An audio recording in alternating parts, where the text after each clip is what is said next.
मुन्दुममा कसरी त्यसलाई वर्णन गर्दै आए, कसरी बुझ्दै आए र आफ्नो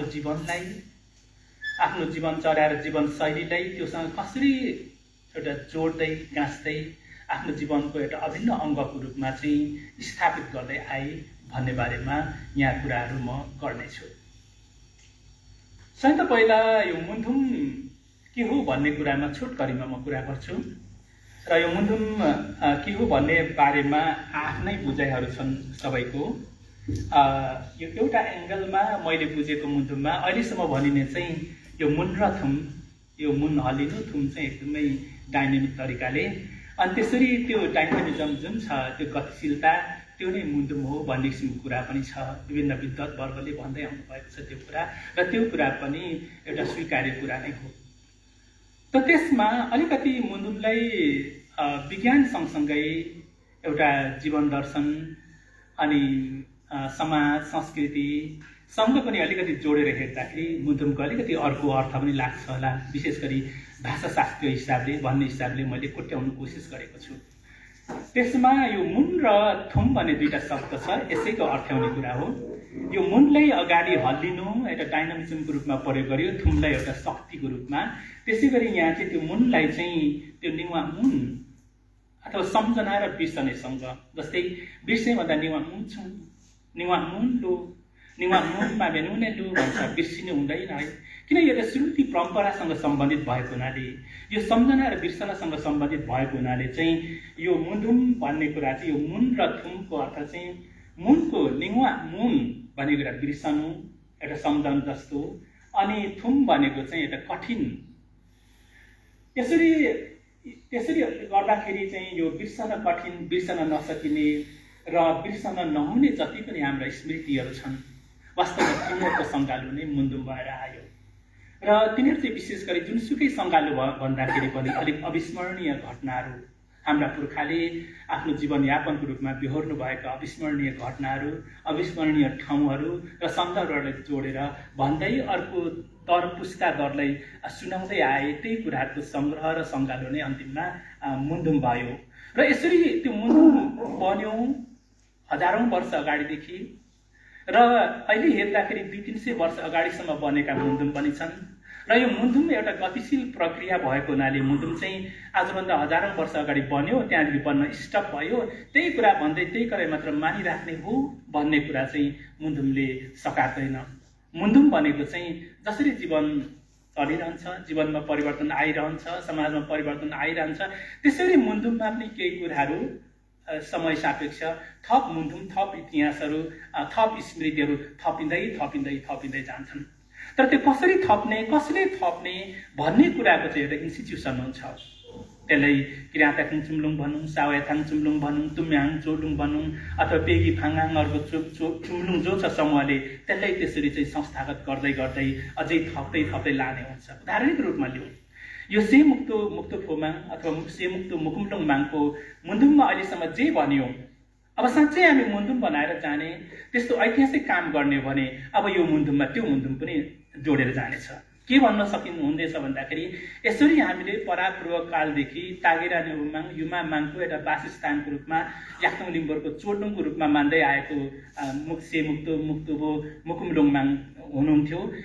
तपाईँलाई चाहिँ यो विकासवादीहरूले विकासको नाममा चाहिँ तपाईँको शिर छेदन गरेर, तपाईँको होइन मुटु छेदन गरेर, रुखपात सबै काटेर तपाईँ बिच्किनु भयो होला, रिसाउनु भयो होला। त्यसो भए पनि तपाईँ चाहिँ नरिसाउनुहोस् है भनेर अब हामीले माफ माग्दै त्यो मुन्धुम जोड्दै पछि पनि यो समयमा एक समयमा यसो गरेर पनि नरिसाइकन बस्दिनुहोस्, हामीले माग दिनुहोस् भनेर त्यो खालको मुन्धुम चाहिँ जोडिँदै जान्छ। यदि हामीले त्यहाँ पूजा गरेर हामीले त्यो कुरा चाहिँ त्यो मागसँग हामीले राखेनौँ, त्यो कुरा भनेनौँ भने वास्तवमा पूजा नै हुँदैन। र उहाँ खुसी भएपछि, उहाँले सत्कार सेवा पुगेपछि हामीलाई उहाँ सुख समृद्धि हामीले चाहेको कुराहरू दिने हो नि त। त्यस हिसाबले मुन्धुम एउटा बनिरहने कुरा, जोडिरहने कुरा हो, यो इतिहास बनिरहने कुरा हो भन्ने लाग्छ। त्यसैले अब मुन्धुमहरू विशेष गरी 3-4 किसिमको हुन्छन्। यो 3-4 किसिमको मुन्धुमहरू छुट्याउन नसक्दा कहिलेकाहीँ अलिकति विवादहरू भइरहेको जस्तो हुन्छ। एउटा परिकल्पित मुन्धुम हुन्छ, जस्तै मिथक। यसमा मैले भनेको चाहिँ मुजिङ्ना ख्याउना भन्ने हाम्रो एउटा महिला पुर्खा हुनुहुन्छ। उहाँको समयकालभन्दा अगाडिका पुरुमियम भामीमाङ, तागेरानी उबुमाङ र सामा कुमाङसम्मका सम्पूर्ण मुन्दुमहरू परिकल्पित मुन्दुमहरू, तिनीहरू मिथकहरू हुन्। तर त्यो मिथक पनि के को आधारमा बनाए त भन्दाखेरि मुजिङना खेउनादेखि यता उहाँका छोरा सुसुवेन लालावैन अथवा साई कुम्जेम्बा, उहाँका श्रीमतीहरू, उहाँका छोरा नाति सुवाम्फेबा लाहादुङना सम्पूर्ण हामी सायताङको सन्तानहरूले त्यो एउटा पोइन्टबाट त्यो परिकल्पनाभन्दा पनि प्रोजेक्सन गरी पठायौँ। योभन्दा अगाडि कस्तो थियो होला पृथ्वी, मान्छे कसरी बन्यो होला, सारा कुराहरू कसरी गर्यो भन्नाले त्यो सभ्यताको धरातलबाट जुन सभ्यतामा के अरे मुजिङना खेउनादेखि यताको एउटा सभ्यता विकास भयो, त्यो सभ्यताको एउटा अलिकति समृद्ध सभ्यताले, एउटा सुसंस्कृत सभ्यताले प्रोजेक्सन गरी पठाउँदाखेरि पनि के भन्यो भने एउटा विष्णु ब्रह्माको मुखदेखि मान्छे एउटा ब्राह्मण जन्म्यो, कोही पेटदेखि के जन्म्यो, खुट्टादेखि के जन्म्यो भन्ने किसिमको हाम्रो प्रोजेक्सन त्यो भएन। हाम्रो प्रोजेक्सन चाहिँ एकदमै एउटा प्रवृत्तिसँग सम्बन्धित, एउटा मानवीय किसिमको कुराहरू, स्वाभाविक किसिमको कुराहरू, नेचुरल किसिमको कुराहरूमा प्रोजेक्सन भएर यसरी धरती भयो, आकाश भयो भन्ने किसिमको कुराहरू आयो। त्यसरी त्यो कुराहरू त्यहाँदेखि माथि परिकल्पित, त्यहाँदेखि तल चाहिँ वास्तविक एउटा मौखिक इतिहास हो। अनुभवसित मुन्दुम मौखिक इतिहास जुन मुजिङना खेउनादेखि यता आए। अब विधिशास्त्रीय कुराहरू पनि त्योभित्र हुन्छन्, के कुरा गर्नुहुन्छ हुँदैन, जस्तै काइलुङदुङको कुराहरू, हाडनाटाको कुराहरू, तुम्याङ प्रणालीका कुराहरू आउँछन्।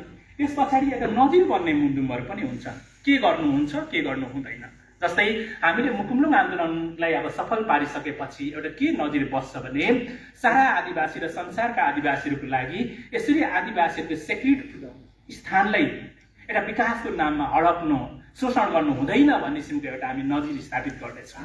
र त्यो नजिर पनि एक किसिमको एउटा मुन्धुम बनेर सारा संसारका आदिवासीहरूको लागि, पहिचानवादीहरूको लागि र आफ्नो थाथलो संरक्षण गर्ने समुदायको लागि एउटा नजिरको रूपमा बनेर जानेछ। र अर्को चाहिँ एउटा शक्तिको स्रोत मुन्धुम, यो चाहिँ तन्त्र मन्त्रसँग सम्बन्धित छ। निको पार्ने, वज्र झार्ने, अनेक किसिमका शक्ति गर्ने किसिमको एक खालको मुन्दुम हुन्छ, त्यो पनि एउटा तन्त्र मन्त्रसँग सम्बन्धित। यति यो विशेष गरी चारवटा कुराहरूभित्र सम्पूर्ण मुन्दुम चाहिँ निहित भइरहेको हुन्छ। हामी यसमा चाहिँ विशेष गरी एउटा मौखिक मुन्दुम शास्त्रले भन्ने कुरा र यो मुन्दुम बनिरहने सम्पूर्ण कुराहरू चाहिँ यसमा केही मात्रामा आउनेछन्। अब यसमा यो सारा मुन्दुमभित्र मुकुमलुङको कुरा चाहिँ के छ त, मुकुमलुङको वर्णन कस्तो छ त। मुन्दुममा सबैभन्दा पहिला सामा कुमाङ भन्ने देउताहरूको वर्णन आउँछ। त्यो सामा कुमाङ भनेको देउताहरूको पनि समूह हो। हाम्रो देउता पनि एकजना हुँदैन, थुप्रै एउटा समूह हुन्छ। सुरुदेखि नै सामूहिकताको कुरा आएको हुन्छन्।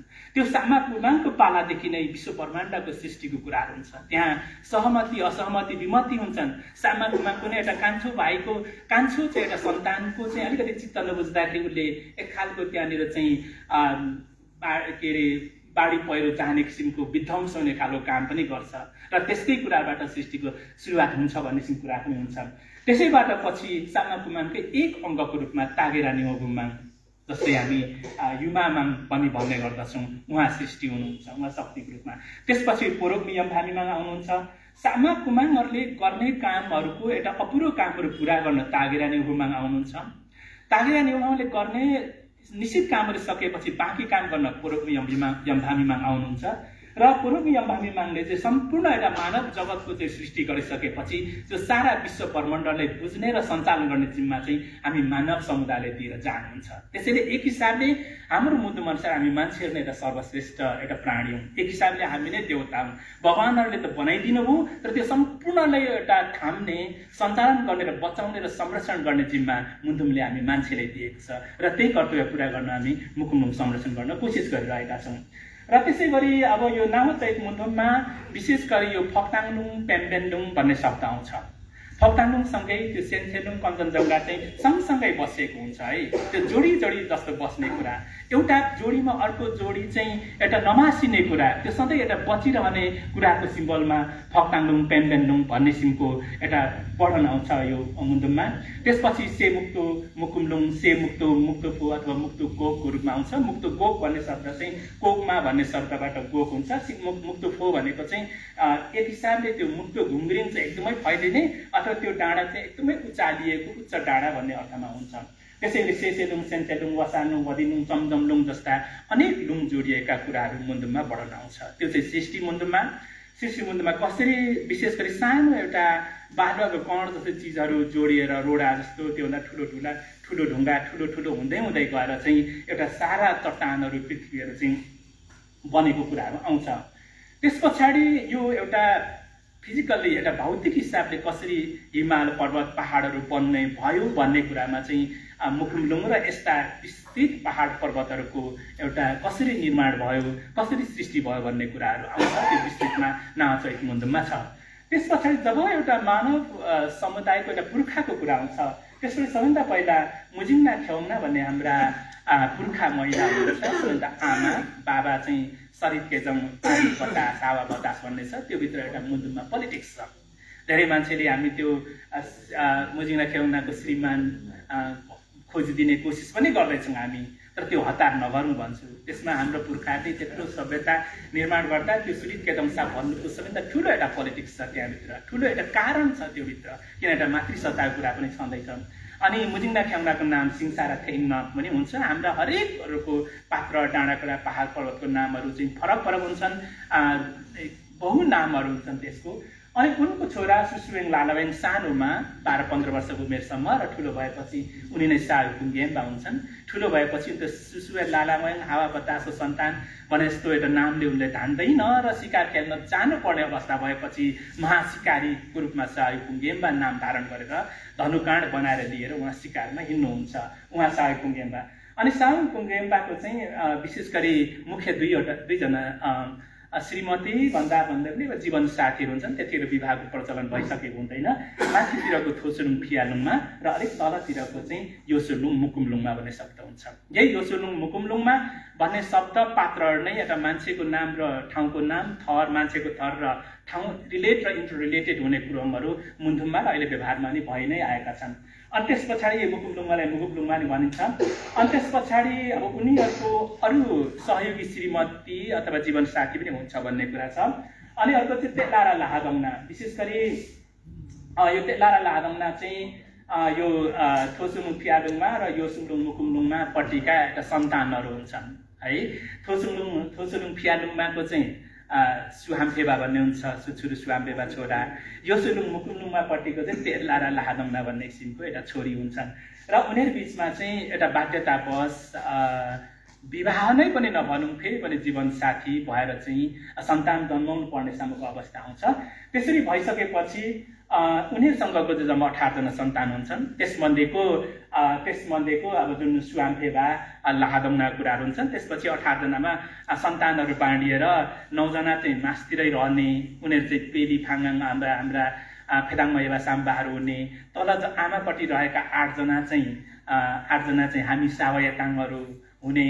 अनि 1 जना चेली चाहिँ उनी चाहिँ दुवैतर्फ नगएर बिचमा रहेर चाहिँ उनी चाहिँ सबैको एउटा गुरुआमा सेमेदङ येमेदङमा हामी येबा साम्बारले महिलाको पहिरन लाउनु कुरा, फेदाङमा पुरुष भए पनि नाम फेदाङ मा जस्तो भएर महिला जस्तो हुनु कुरा चाहिँ सबै एउटा महिला निर्देशित कुराहरू हो। यो हाम्रा गुरुमा नै महिला हुनुहुन्छ सेमेदङ येमेदङमा। त्यसैले यो एउटा महिला अथवा यो युमाहरूको चाहिँ एउटा निरन्तरता त्यसरी माथिदेखि बगेर आउँछ। अनि त्यस पछि सुवेनुङ सुनु युमा सामा हुन्छन्। ऊ एउटा साहसी एउटा महिला नेत्रीको रूपमा स्थापित हुन्छ। अनि युमा साम र एउटा अंशीहरू पछाडि आउँछन्। त्यस पछाडि उनै तागेरा निउमाङ चाहिँ एउटा युमा सामाङको चाहिँ एउटा पवित्र एउटा के अरे वासस्थानमा चाहिँ एउटा बस्ने, अनि त्यही माथि पुर्खा बोजूहरूको प्रतीक तागेरा निउमाङको प्रतिनिधि चाहिँ युमा सामाङको रूपमा आएर हाम्रो घरसम्म अहिले आइपुगेर हामीले पूजा गर्ने।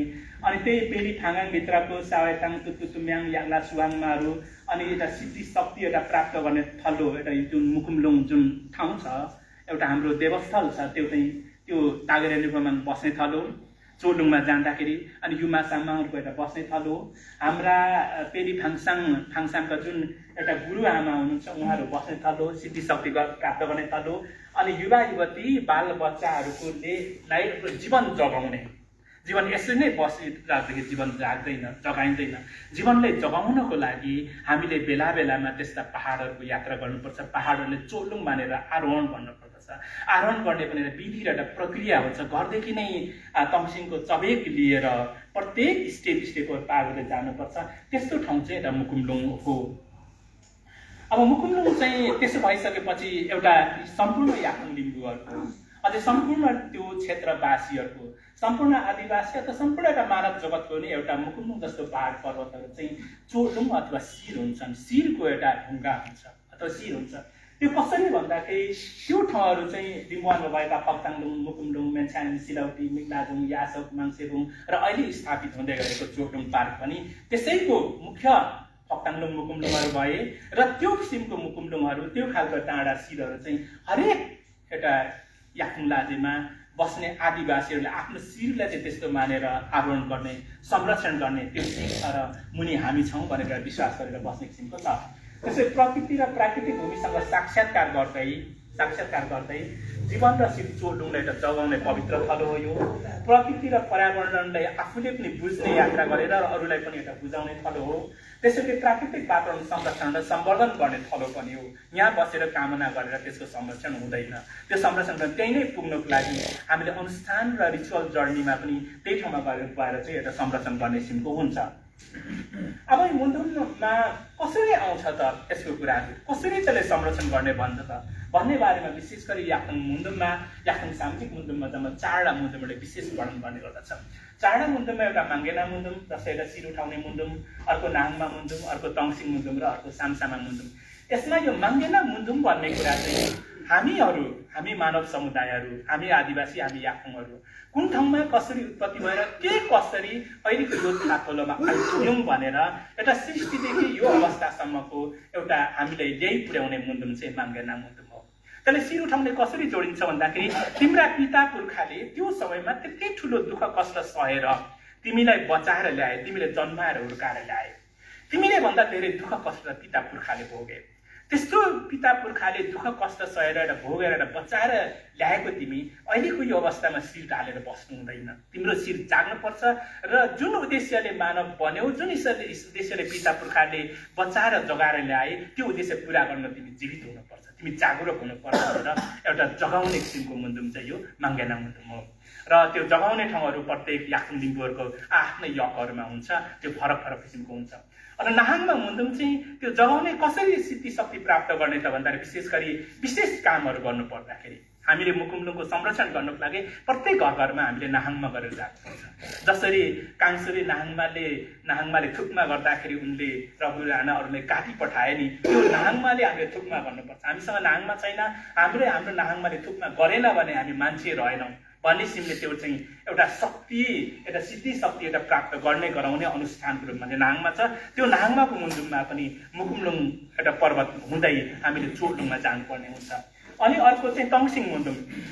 तङसिङ मुन्दुम चाहिँ सबै यसरी एक आपसमा मिलेर सम्पूर्ण दाजुभाइहरू, सम्पूर्ण कुल वंश एक ठाउँ भएर चाहिँ आफ्ना बिचमा भएका विमतिहरू, आफू बिचमा भएका असमञ्जस्यताहरूलाई चाहिँ एउटा मिलाएर त्यसपछि हामीमा भएका अनेक किसिमका श्रापहरू बगाएर ल है हामी मिल्यौँ है भनेर मिलेर सामूहिक रूपमा चाहिँ चोलुङसम्मको आरोहण गर्ने एउटा यात्रा गर्ने अनुष्ठान हो, जुन चाहिँ घरभित्रबाट सुरु भएर मुकुमलुङको शिरमा चोलुङमा पुगेर चाहिँ फेरि घरसम्म फर्केर आएर चाहिँ अन्त्य हुने गर्दछ। यसको बारेमा विस्तृत तल आउँछ। र सामसामा मुन्दुममा पनि मुकुमलुङ जस्तो चोलुङको यात्रामा गइन्छ। त्यसरी जाँदाखेरि एउटा मृतात्माहरू चाहिँ माथि नै डाँडामा नपुगी अलिकति तलतिरदेखि देब्रेतिर एउटा खेमा यङसङ पाङ्बे हुन्छ, उहाँले त्यहाँ छोडिराख्नु पर्ने हुन्छ, त्यहाँ उहाँलाई व्यवस्थापन गरिराख्नु पर्ने हुन्छ र त्यो किसिमको कुरा चाहिँ सामसामा मुन्दुममा हुन्छ। त्यसरी मुकुमलुङले बुझ्ने र बुझाउने मुख्य मुन्दुमहरू यति 4वटा मुन्दुममा चाहिँ विशेष गरी आउने गर्दछन्। अब यस पछाडि म छिटै गरौँ कोसिस गरौँ। अब यो विशेष गरी यो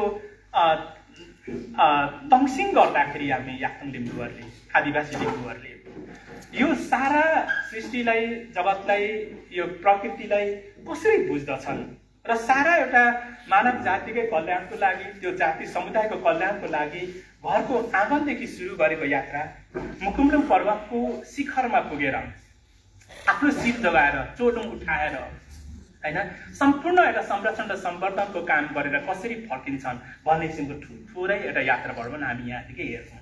अहिले हामीले तङसिङ यो चुम्लुङकुङ आँगनमा पनि पटक पटक हुन्छ, गाउँघरमा पनि हुन्छ, हामीले सुनेर आयौँ, तर राम्ररी नबुझ्दा र अरूलाई बुझाउन नसक्दाखेरि त्यो तङसिङ गरेर के गरेको भन्ने किसिमको कुराहरू निकै थाहा नपाएको अवस्था छ।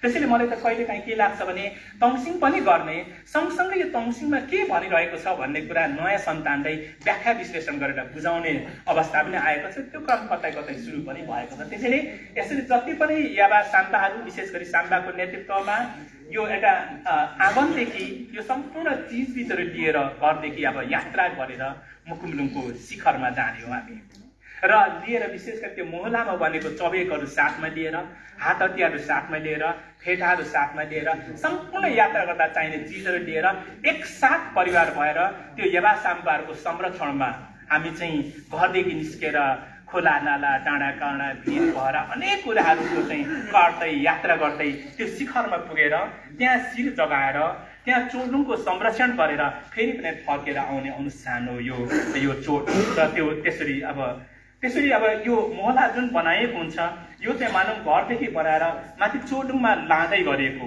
यो एकछिन बिसाइएको अथवा लगेर त्यसरी सुरक्षित एउटा राख्ने यो यात्रा हो। त्यसैले अब छोरा मान्छेको लागि यो भिन्दै घुम्रिङको सिम्बलहरू हुन्छ, छोरी मान्छेको लागि 3 स्टेपको, छोरा मान्छेको लागि 4 स्टेपको मफलर, हतियारहरू, खुर्मी, तरबारहरू, खुकुरीहरू लिएर गइएको किसिमको हुन्छ। यसमा अनि खास यो यस्तो किसिमको हुन्छ यो तङसिङ हामीले चोडुङमा मुकुमलुङमा जाँदा लिएर खास जाने चिज यो चिज हो, यो फुर्लुङ हो। त्यसमा यो 4 स्टेपको छोरा मान्छे भए, छोरी मान्छे 3 स्टेपको, छोरा मान्छे भए 4 स्टेपको, यो छोरी मान्छे 3 स्टेपको, यो वरिपरि पोखरी बाडेको यो माथिको टप चाहिँ मुकुमलुङको डाँडा जस्तो टपको प्रतीक हो, यो चोडुङ हो, त्यो पहाड हो, त्यो पर्वत हो।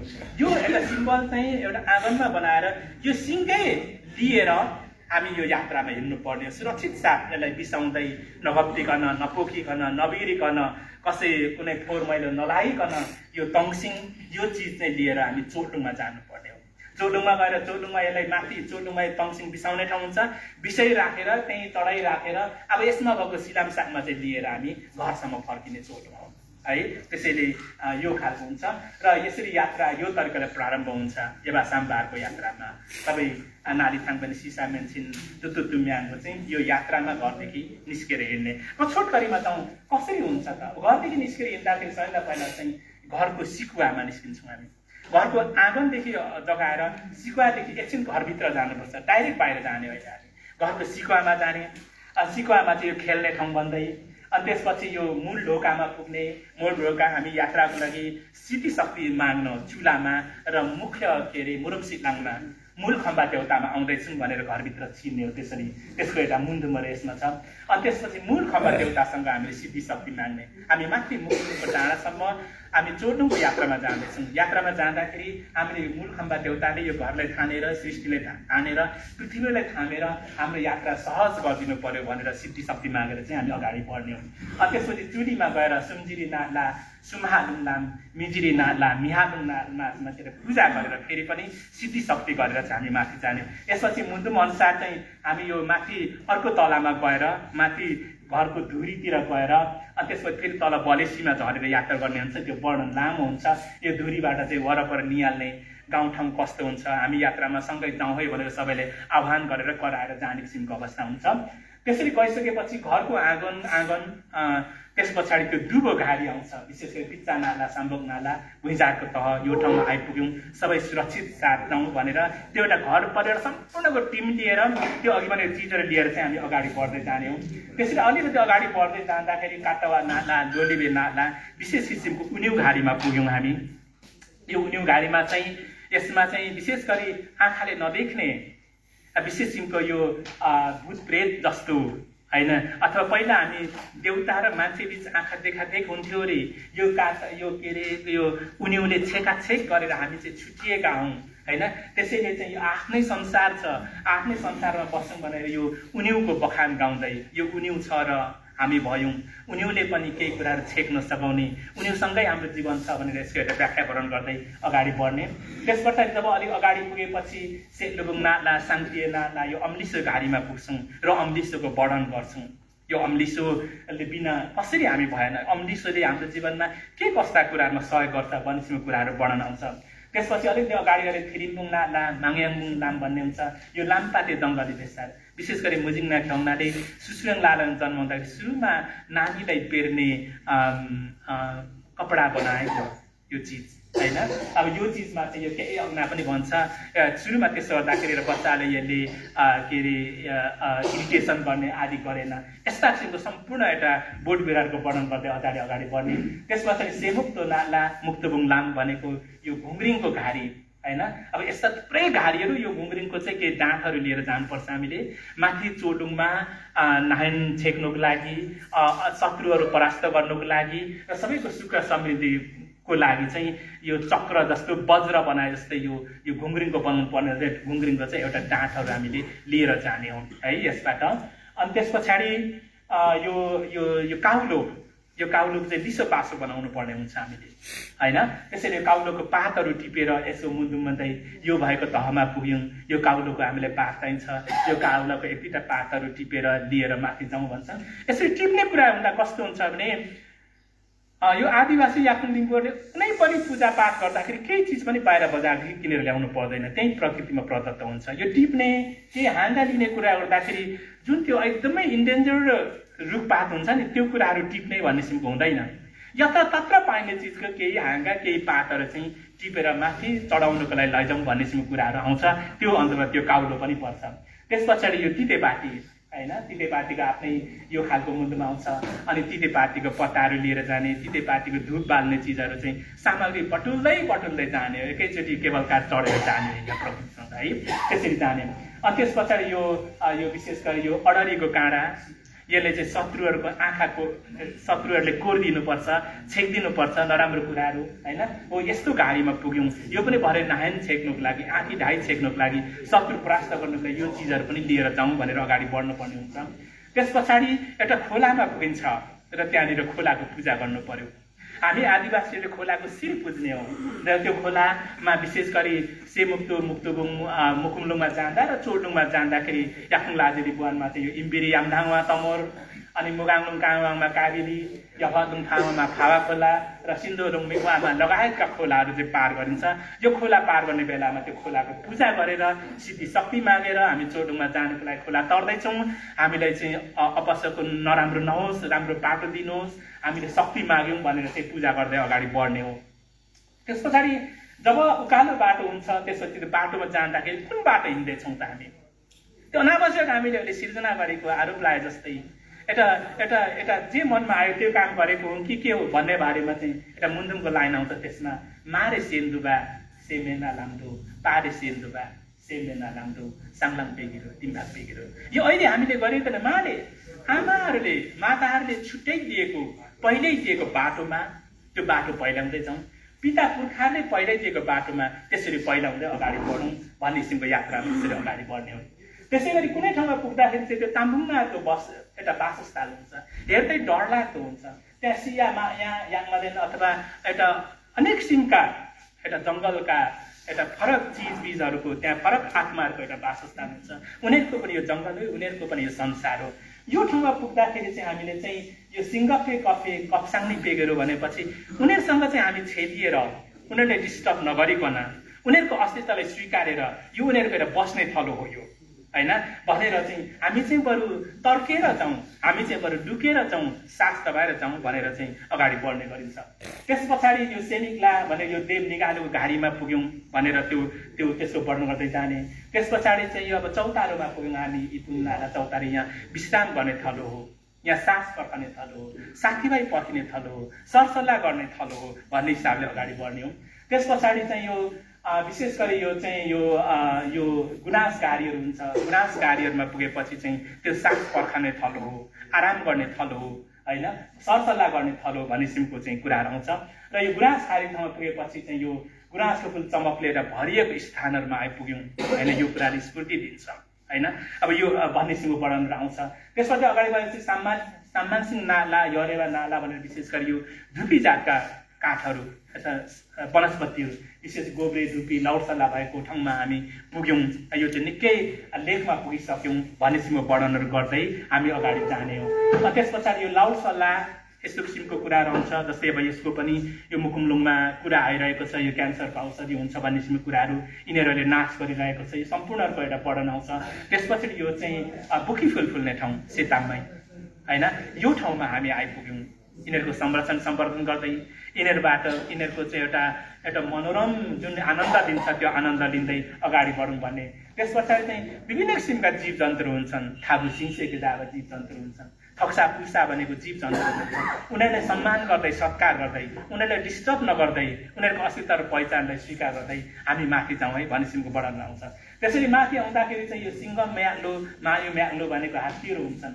उनीहरूले चाहिँ के अरे रुखपातका के अरे बीजहरू खान्छन्। त्यतिखेर चाहिँ त्यो झरेर लत्रिएर झरेर हामीलाई लाग्छ कि हामी चाहिँ तर्किरहेछौँ, उनीहरूले डिस्टर्ब नगरिकन जाउँ, यो उनीहरूको संसार हो भन्ने हिसाबले अगाडि बढ्ने हुन्छ। त्यसरी यसरी जाँदै जाँदै गर्दाखेरि चाहिँ हामी यो मुकुमलुङ जस्तो डाँडाहरूमा हामी पुग्छौँ। यो यात्रा चाहिँ तल मधेसदेखि सुरु भएको थियो, तल तमरदेखि गाउँदेखि सुरु भएको थियो र यस्तो ठाउँमा पुगिसकेपछि चाहिँ यसबाट अझै स्टेपका सयौँ स्टेपका कुराहरू छन्। मैले केही उदाहरणहरू मात्र दिएँ यसमा। कुनै ठाउँमा अनेक किसिमका कुराहरू हुन्छन्, त्यो टङसिङमा विशेष आउँछन्।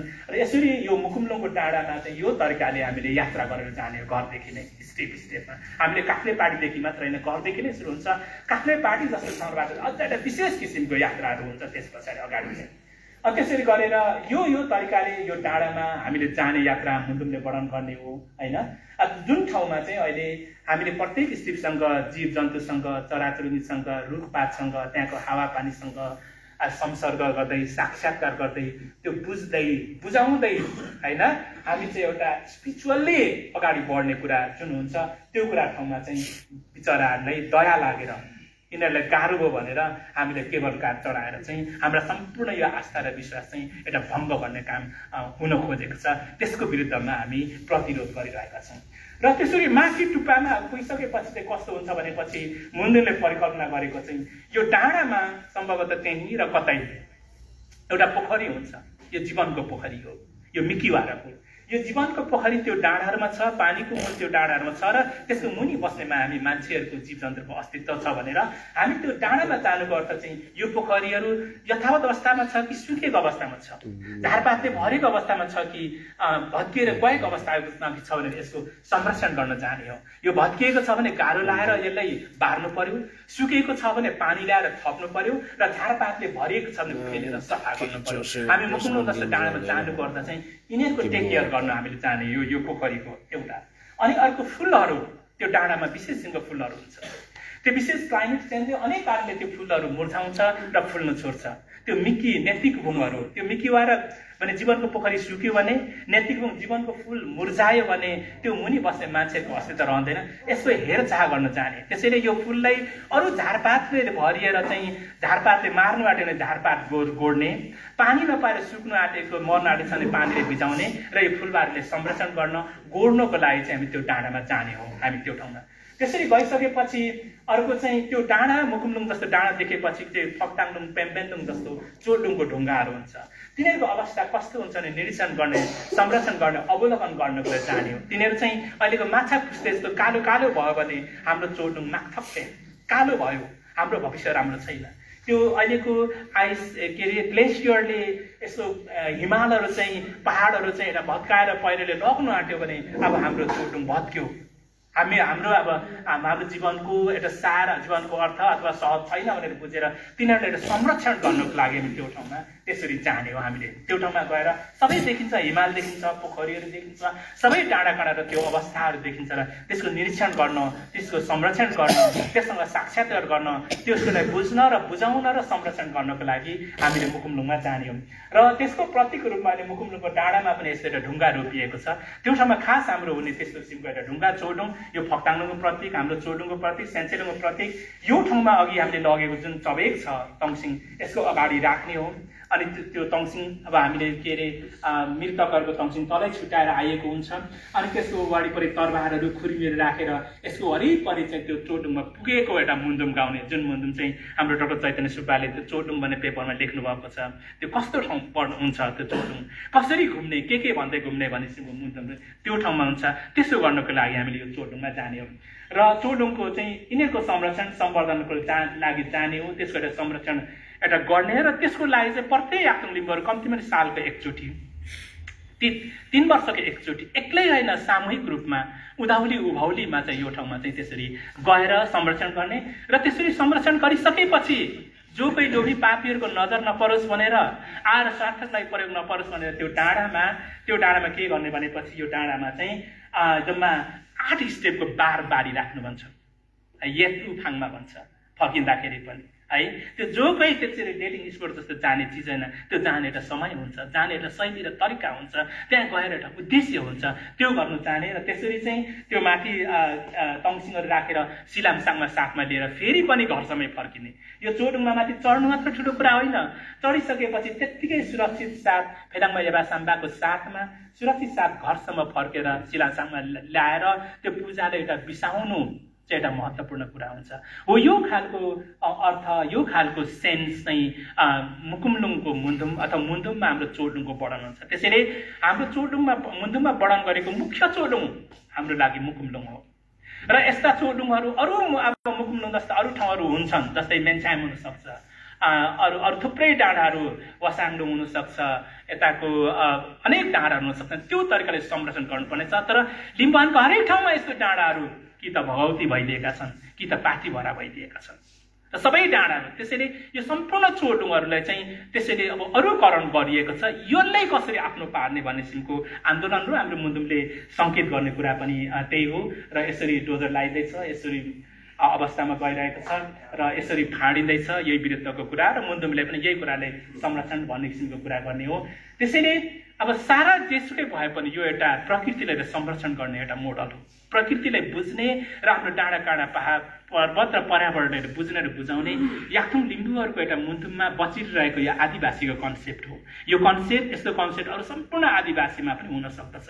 सम्पूर्णले गरेर यता खम्बुवान किनारतिरको के अरे साल्पा सिरिचुङ संरक्षित छ, यता के अरे हलेसी गुफाहरू संरक्षित हुनु पर्यो। यो तरिकाले यसरी गऱ्यौँ भने मात्र यो पृथ्वी रहन्छ, जीवन जगत रहन्छ र हामी पनि रहन्छौँ भन्ने सन्देश चाहिँ मुन्दुममा मुकुमलुङको वर्णनले गर्दछ।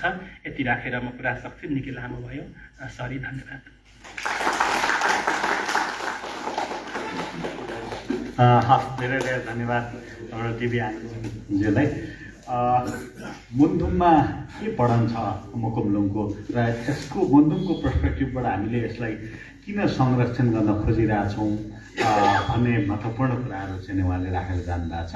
अब हाम्रा केही वक्ताहरू हुनुहुन्छ, एकदम छोटो छोटो, बढीमा 10 मिनट जति वक्ताहरूले कुरा राख्नलाई म अनुरोध गर्छु र 8 मिनटमा चाहिँ अलिक घन्टी टिङ बजाउनु पर्ला। त्यसपछि उहाँले 2 मिनटमा सिध्याउनुहुन्छ र यहाँहरू धेरै महत्त्वपूर्ण व्यक्तित्वहरू पनि आउनुभएको छ।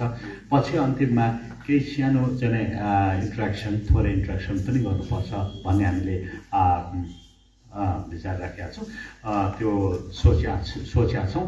यति भन्दै 10 मिनटभित्रमा आफ्नो प्रस्तुति दिनको लागि केवलकार खारेजी किन भन्ने सन्दर्भमा आफ्नो प्रस्तुति दिनको लागि नन्दकन्नमज्यूलाई 10 मिनटभित्र आफ्नो कुरा राख्न अनुरोध गर्छु।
हुन्छ यहाँहरू सबैलाई नमस्कार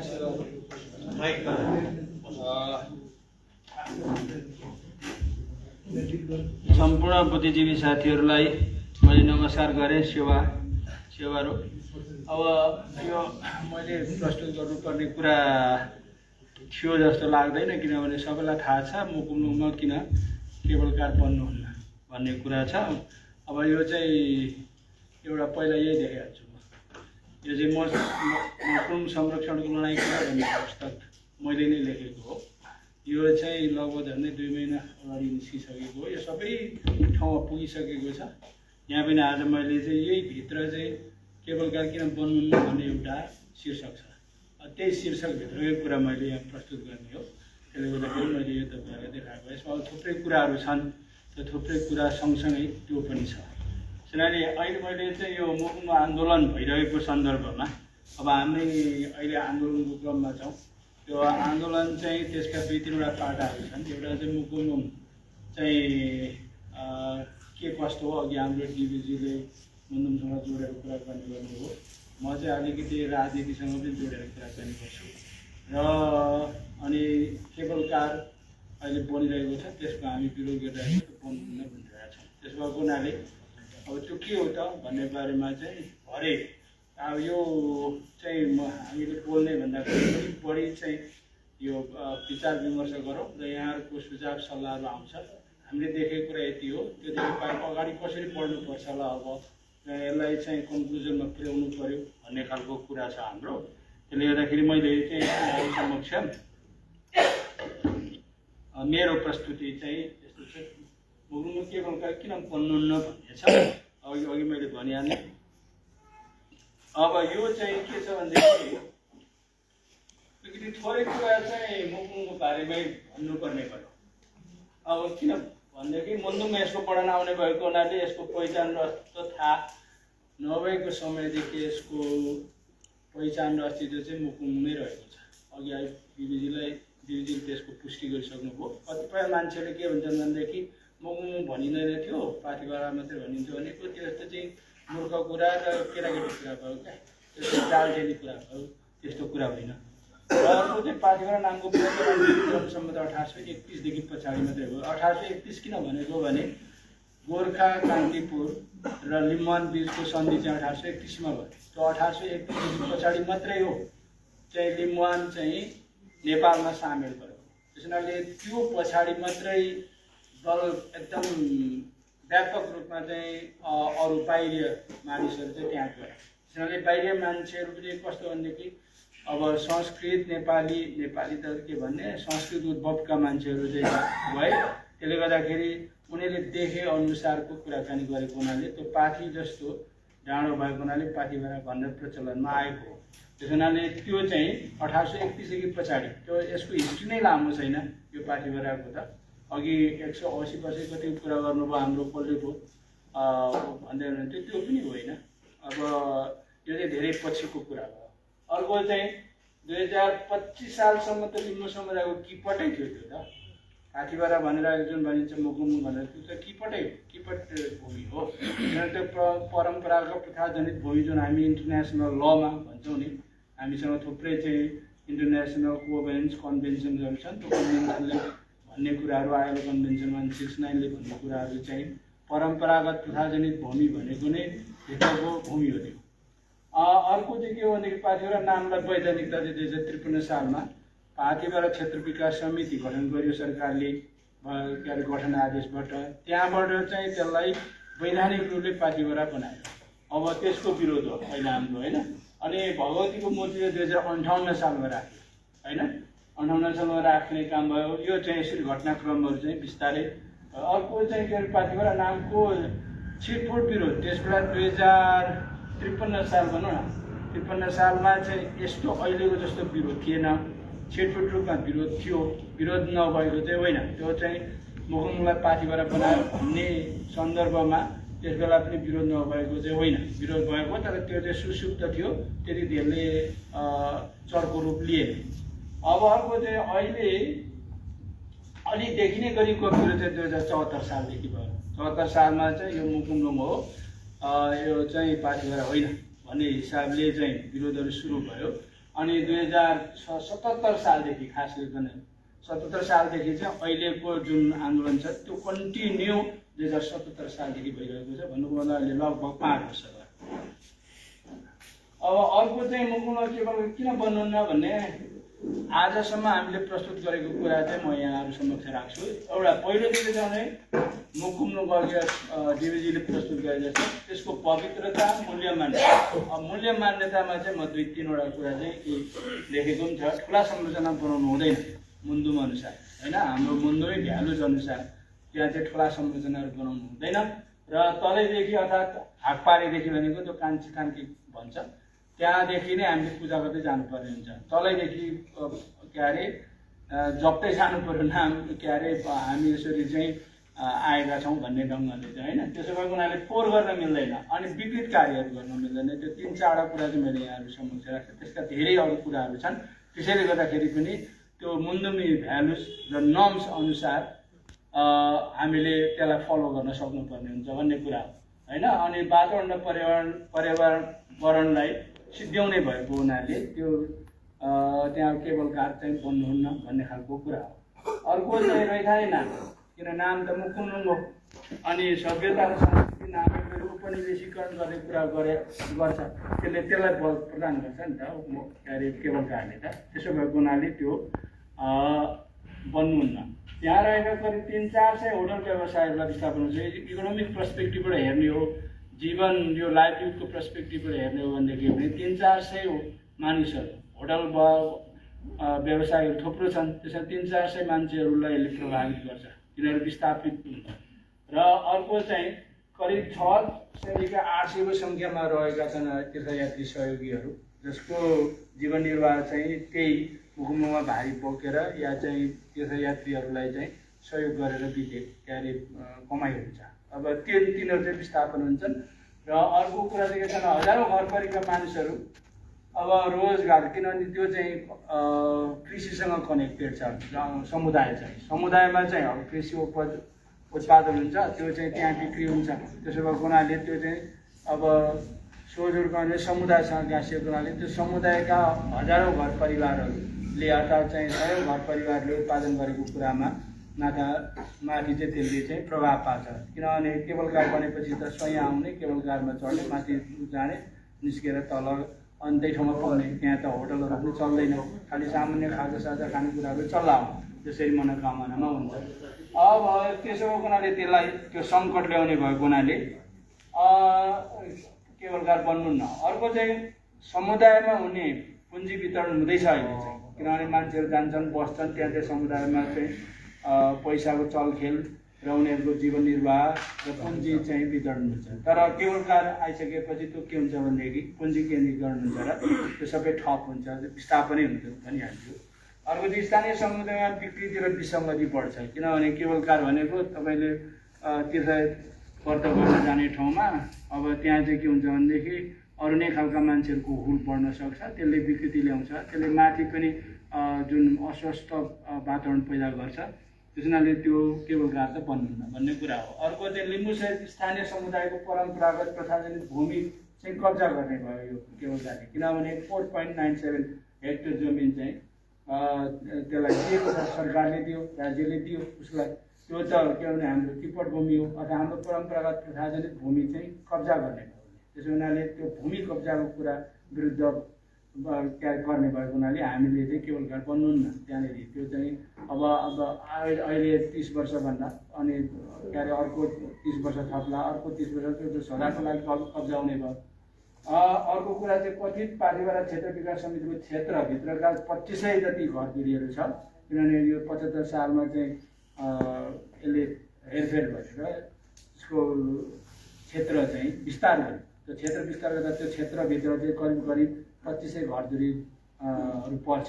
अब तिनीहरू त के छ भने वैधानिक हिसाबले अर्थात् चाहिँ कानुनी हिसाबले त तिनीहरू सबै सुकुम्बासी हुने भए, त्यो त उनीहरूको जमिन हुँदैन। घर छ, जग्गाहरू छ उनीहरूको, तर त्यो रेजिस्टर भए पनि धनी पूर्जाको जमिन भए पनि त्यो चाहिँ पार्टीगत क्षेत्र विकास समितिभित्र पर्छ भनिसकेपछि त त्यो त विस्थापन गर्ने नै भयो ढिलो चाँडो। त्यसमा अरू धेरै कुराहरू चलखेलहरू होला, त्यो बेग्लै कुरा हो। अर्कोदेखि सबै नराम्रा कामहरूको सजाय स्थानीय समुदायले भोग्नुपर्छ, त्यस हुनाले त्यहाँ केबलकार हुनुहुन्न भन्ने कुरा छ। र मैले चाहिँ थोरै छोटो किन बन्नुहुन्न भन्ने कुरा मात्रै यहाँहरू समक्ष राखेँ। हुन्छ, यहाँहरूको धेरै सुझाव सल्लाहहरू आउँछ र अब त्यो यसको विरुद्धमा आन्दोलन हाम्रो जारी छ र त्यो जारी आन्दोलनलाई कसरी कन्क्लुजनमा पुर्याउन सकिन्छ भन्ने कुरा यहाँहरूको विस्तृत रूपमा अहिले भरे विचार विमर्श हुन्छ, त्यसमा आउँछ भन्ने आशा गर्दै म चाहिँ यो मेरो प्रस्तुति सक्छु। हवस्, धन्यवाद।